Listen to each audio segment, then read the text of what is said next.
Buenas, yo soy Yaisa Ceballos de la Universidad de Málaga y vengo a presentar la comunicación titulada Innovación educativa, una nueva manera de explicar la historia del periodismo.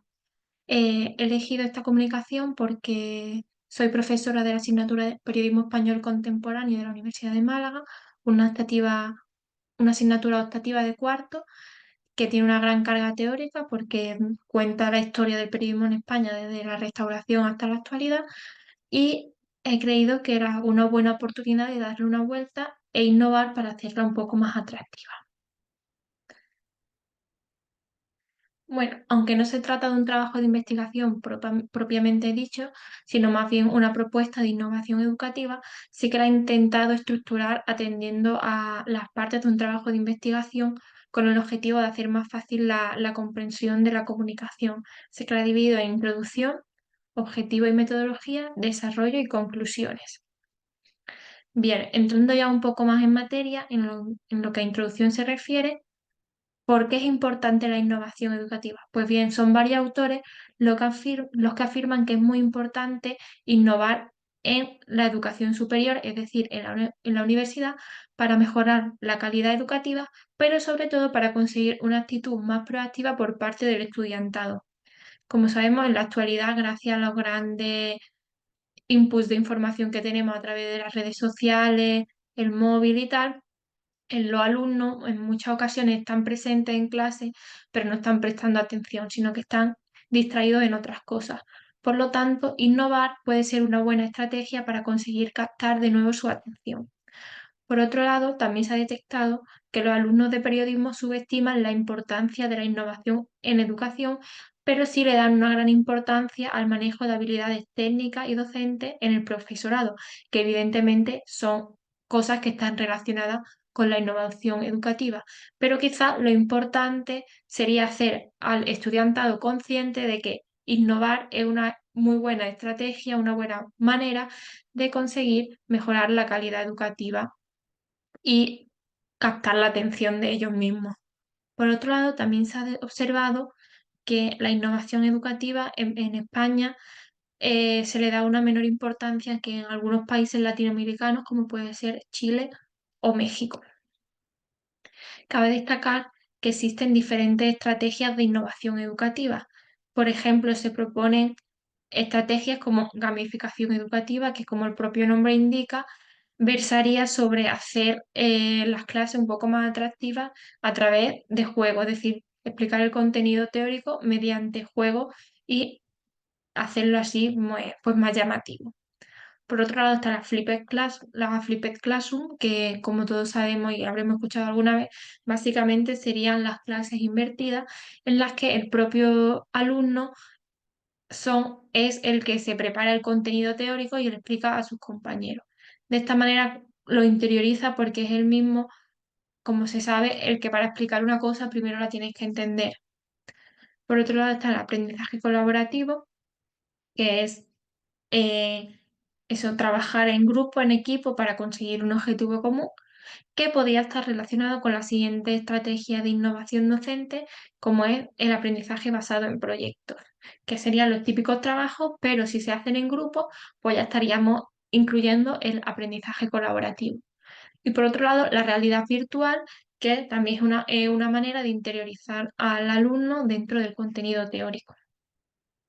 Yo en mi caso me he centrado en el trabajo colaborativo a través de pequeños proyectos que se realizan en clase porque es una muy buena manera de optimizar el aprendizaje y crear una interdependencia positiva entre los alumnados. Es decir, a través de esta herramienta toman conciencia de la importancia que es trabajar en equipo, ya que si se hunde uno, se hunden todos. Si ganan todos, también gana uno mismo. Y así toman una conciencia individual de la importancia del trabajo propio, pero para favorecer al grupo. También se ha observado que esto contribuye a aumentar el empeño en alcanzar ciertos objetivos, genera buenas relaciones interpersonales e incluso podría mejorar la salud mental al formar parte de un grupo, ¿no? Que sabemos que es muy importante, sobre todo a estas edades. Ya relacionado un poco con lo anterior, pues evidentemente las funciones del trabajo colaborativo pues sería eso, aumentar el pensamiento crítico y reflexivo, crear alumnos que sean favorables al cambio, es decir, que si se les propone algún problema, que sean capaces de solventarlo, genera un buen clima en el aula. Además del aprendizaje por competencias, también genera un aprendizaje activo, es decir, el alumno no es un mero observador de una clase teórica en la que simplemente escucha o como mucho toma apuntes. También se ha observado que se reduce el absentismo escolar y, en definitiva, que aumenta la calidad y el pensamiento reflexivo, como he dicho antes. Y ya para concluir en lo que se refiere a la introducción, me gustaría mencionar que, evidentemente, a raíz de la pandemia del COVID, han aumentado considerablemente las herramientas de innovación educativa vinculadas con la tecnología. Pero cabe destacar que innovación tecnológica no es sinónimo de innovación educativa. De hecho, se puede dar una innovación educativa que no tenga ningún componente tecnológico. Aunque bien es cierto que es una herramienta muy importante que está creciendo en los en últimos tiempos y que no se puede desdeñar su potencialidad. Pero, como he dicho, puede haber innovación educativa que no implique ningún tipo de tecnología. Ya entrando un poco al objetivo, bueno, pues cuando me planteé la asignatura, cómo estructurarla, pensé que mi objetivo, lo que quería conseguir es hacerla más atractiva, dinamizarla, de manera que no sea un contenido tan denso, porque tiene una gran carga teórica. De esta manera también aumentar el interés del alumnado y generar estrategias de trabajo en grupo y colaborativa. Para ello, teniendo en cuenta que hay varios autores que afirman que la innovación educativa se puede aplicar en todos los ámbitos, ya sea periodismo social, periodismo especializado, etcétera, pensé que también se podía aplicar al periodismo centrado en la historia del periodismo. Y eso, y cambiar un poco la tradicional manera de dar clase basada en clases magistrales y un examen final. A través del trabajo en proyecto es verdad que incluso se ha observado que puede aumentar la carga de trabajo, pero yo en mi caso, para no aumentar el trabajo del alumnado, lo que hacía era darle el tiempo de trabajo en la propia clase. Así pues, lo que me planteé era realizar actividades relacionadas con los periodos más densamente informativos de la historia, como puede ser la dictadura y la transición, de tal manera que interiorizaran el contenido al vivirlo de manera directa y a la vez que realizaran actividades relacionadas con la profesión periodística, que es a lo que se van a dedicar al fin y al cabo. Así pues, lo que hice, por ejemplo, voy a explicar dos de las actividades que elaboré. En el caso del franquismo, que como sabemos es un periodo de gran flujo informativo, realicé una actividad que se dividía en dos casos. El primer caso, pero primero me gustaría decir que son casos ficticios, pero inspirados en la realidad. Es decir, aunque tal cual no existió una operación contra los maquis en el País Vasco en 1945 en la que se tuvo a Juan Pedro y Antonio Elena, sí podría haber existido una parecida. Tampoco existieron estas declaraciones tal cual, pero se están inspiradas en la realidad. Pues bien, como iba diciendo, se dividió la clase en grupos y se repartieron dos casos. Uno, una operación de maquis, y el otro, el referéndum sobre el futuro político de España, es decir, la sustitución de Franco.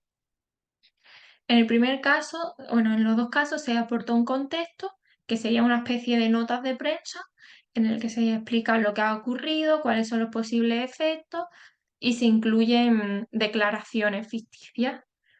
Y en estas notas de prensa se incluyen términos que durante la dictadura franquista pues no se podían publicar, que estaban censurados, como puede ser guerra civil, por esto se decía gloriosa cruzada nacional, por ejemplo. Em, Tampoco se solía mencionar a los maquis, a los servicios de inteligencia, etcétera. En el otro caso, en el del referéndum del 47, pues se incluyen términos como sistema democrático y monárquico, restablecer el sistema democrático y monárquico, que daba a entender entonces que lo que tenían hasta ese momento no era un sistema democrático. También se incluyó el manifiesto de Estoril, en el que el rey don Juan de Borbón mostraba su rechazo a esta iniciativa. Por lo tanto, se incluían estos términos trampa en las notas de prensa y se les pedía a los diferentes grupos que elaboraran una noticia que se pudiese publicar en la prensa de ese momento. Una vez elaborada la noticia, se intercambiaban. Los que tenían el caso 2 corregían el caso 1 y los que tenían el caso 1 corregían el caso 2, pero no era una corrección simplemente, sino que tenían que actuar como censores y darse cuenta de que esos términos que habían puesto sus compañeros no eran correctos y no se podían incluir en la prensa de la época. De esta manera se conseguían tres cosas diferentes. Por un lado, se explicaba la dictadura, cómo era el sistema informativo. Por otro lado, interiorizaban el contenido porque ellos mismos lo redactaban y actuaban como censores y además ejercían ya como periodistas al elaborar una noticia propiamente dicha. Pues otro caso similar que hice fue en la transición, época en la que los medios de diferentes ideologías se unieron y se pusieron de acuerdo para publicar editoriales conjuntos en casos controvertidos como fue la legalización del PC y los atentados de los abogados laboralistas.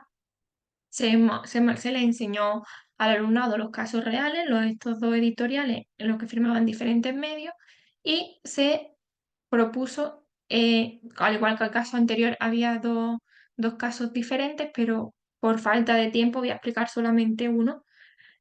Como veis, se propuso 4 medios y cada alumno representaba uno de ellos. Se le decía cuál era su línea editorial, cuáles eran unas citas que tenían que intentar incluir en el editorial y se le imponía como una especie de línea roja por la que no podían pasar, que era contraria a la de otro medio, de tal manera que tenían que negociar entre los 4 y llegar a un acuerdo y redactar el editorial. Posteriormente lo leían en clase y el resto de compañeros tenían que actuar como directores del medio y decidir si se publicaba o no, y además tenían que observar cuál era el medio que más había cedido y cuál era el medio que más había mantenido su línea y no había dado su brazo a torcer, por así decirlo. Bueno, aquí también se interioriza el contenido, se explica lo que pasó, porque como he dicho, la publicación de editoriales conjuntos se dio en la transición y por otro lado están redactando contenido periodístico como es un editorial.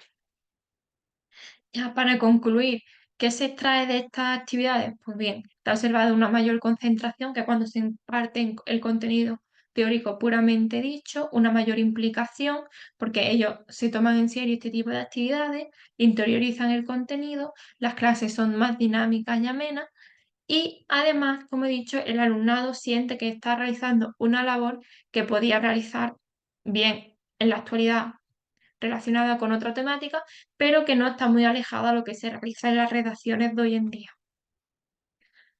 Bueno, y esto es todo. Muchas gracias. Para cualquier duda, pues me podéis escribir al correo que es yaiza.ceballos@uma.es. Gracias.